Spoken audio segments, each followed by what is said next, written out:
एक सवाल जो बहुत कॉमन है, जो अक्सर लोग पूछते भी हैं और कंफ्यूज भी होते हैं कि जो गूगल ट्रांसलेटर है, हम गूगल जो यूज़ करते हैं, सबसे बड़ा सर्च इंजन है दुनिया में, उसका ट्रांसलेशन का ऑप्शन भी उसमें मौजूद है ऑब्वियसली। तो क्या गूगल ट्रांसलेटर हमें इंग्लिश के सेंटेंसेस को या टेंसेस को ट्रांसलेट करने में हेल्प करता है? क्या इससे ट्रांसलेशन हमारी दुरुस्त होती है, या इंग्लिश सीखने के प्रोसेस में ये हेल्प करता है या नहीं करता? अक्सर लोग ये पूछते हैं और कई लोग इसमें कंफ्यूज भी होते हैं। तो आज मैं इसी पॉइंट को ज़रा डिफ़ाइन करूँगा, बीइंग अ टीचर एक अपनी राय दूंगा कि क्या गूगल ट्रांसलेटर हमारी हेल्प कर सकता है इंग्लिश सीखने में। तो इसका आंसर है almost 20%, not more than that. सिर्फ गूगल ट्रांसलेटर की बात कर रहा हूँ, गूगल सर्च इंजन की नहीं कर रहा। ऑब्वियसली वो तो बहुत ही ज़्यादा हेल्पफुल है, सर्च इंजन सारी दुनिया तो उसी पर है, हम वहीं पर सर्च करते हैं।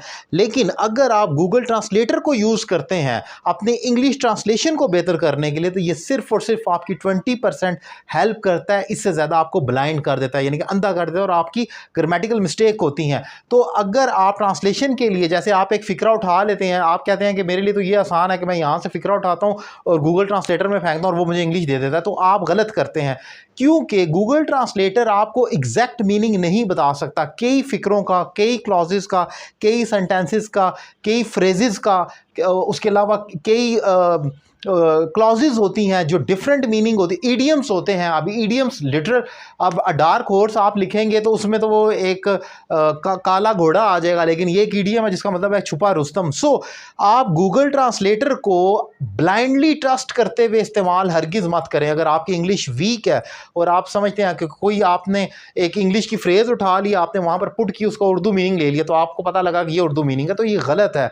कई जगह पर इतने बड़े बड़े ब्लंडर्स होते हैं कि आप सोच भी नहीं सकते। गूगल ट्रांसलेटर के जैसे पिछले दिनों एक तस्वीर देख रहा था मैं, एक पिक्चर थी, उस पर वो नुसरत फ़तेह अली खान का गाना है कि चैन की घड़ी है तू। अब वो गूगल ट्रांसलेटर पर जब उसको पुट किया जाता है तो चैन को वो चैन और चीन सेम होता है, तो चाइना कह देता है, घड़ी को वो वॉच कह देता है। सो वो अजीब सी ट्रांसलेशन बना देता है, अ वॉच ऑफ चाइना, पता नहीं क्या इस तरह। सो क्योंकि चैन की घड़ी, अब हमें पता है कि it means a movement of relief, इसका मतलब है सुख का सांस, एक कंफर्ट का सांस हो तुम। तो अब ये तो हमें पता है ना कि हम किस सेंस में बात कर रहे हैं। सो गूगल ट्रांसलेटर एक ब्लाइंड इंजन है जिसके पीछे अल्फाज सेफ हैं। उसने चीन को या चैन को उसको डिफ्रेंशिएट नहीं कर रहा, उसके पीछे जो पहला वर्ड सेफ होगा, अब वो चीन लिखा है तो चाइना है, तो वो उसको उठाकर आपके सामने पुट कर देगा, लेकिन वहां पर गलत हो जाएगा। इसी तरह जो मैंने एग्जांपल दी डार्क हॉर्स, अब डार्क का मीनिंग उसके पीछे अंधेरा, और हॉर्स घोड़ा, तो अब वो वही दिखाएगा अंधेरे वाला घोड़ा या कुछ इस किस्म का मीनिंग लिटरल ट्रांसलेशन करेगा। लिहाजा गूगल ट्रांसलेटर पर ब्लाइंड ट्रस्ट हरगिज़ मत करें। आपको जब इंग्लिश को ट्रांसलेट करना है, उर्दू से इंग्लिश या इंग्लिश से उर्दू, गूगल आपकी 20% तक, क्योंकि जो सिंपल फिक्र है वो तो बताएगा ना, जैसे ही इज़ गोइंग टू स्कूल आप पुट कर दें, वो कहेगा वो स्कूल जा रहा है, ठीक है, क्योंकि इसमें कोई ऐसी कंट्रोवर्शियल सी चीज़ नहीं थी, सिंपल स्टेटमेंट थी, सिंपल आंसर है। लेकिन पूरी गुफ्तगू में हम उठाकर देखते हैं जब अपनी इंग्लिश में, तो उसमें बहुत कुछ है। उसमें फ्रेजेस हैं, क्लॉजेज हैं, ईडियम्स हैं, एडवर्ब्स हमारे पास हैं, फिर उसके कंजंक्शंस हैं, फिक्रों को जो उसका लिटरल मीनिंग डिफरेंट है, उसका कुछ और मीनिंग और है, फिर फिगर ऑफ स्पीच है, मतलब बहुत कुछ है। आप गुफ्तगू को, अगर ऐसा नहीं हो सकता किसी न्यूज़पेपर का एक पूरा फिक्रा, आपको अगर डाउट हो तो कभी कर देख लें, एक पैराग्राफ उठाएं न्यूज़पेपर का, उसको पुट कर दें गूगल में ट्रांसलेटर में, तो अजीबोगरीब किस्म की वो मिक्स कर कर आपको उसकी उर्दू देगा। आप कंफ्यूज हो जाएंगे कि ये क्या लिखा हुआ है, कुछ ठीक होगी, कुछ गलत होगा। लिहाजा अगर आप अपनी इंग्लिश ट्रांसलेशन की स्किल्स को बेहतर करना चाह रहे हैं, तो you will have to learn tenses पहले सीखने होंगे आपको, एक्टिव पैसिव, फिर मॉडल वर्ब सीखने होंगे, कैन, कुड, शुड,